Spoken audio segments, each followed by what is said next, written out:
Hujan lebat kan ni. Apa persediaan untuk banci lah. Okey, hari ni Hafiz nak share 5 persediaan menghadapi banjir.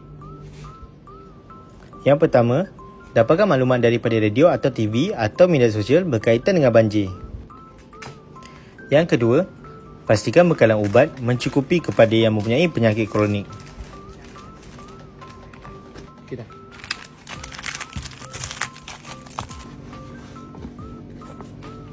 Yang ketiga, simpan dokumen penting dalam bekas kalis air atau beg kalis air di tempat yang selamat.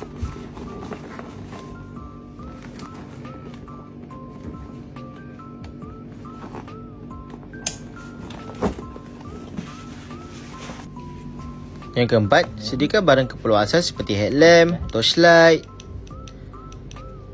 first aid kit, makanan seperti MRE, life jacket, throw bag dan juga botol air seperti life straw ni.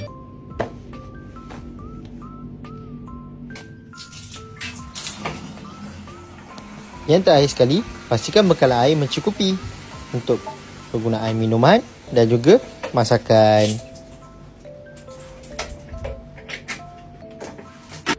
Korang boleh dapatkan barang keselamatan dan kecemasan tadi hanya di Audio Concept. Jangan lupa like, komen, share untuk video tips seterusnya. Tada!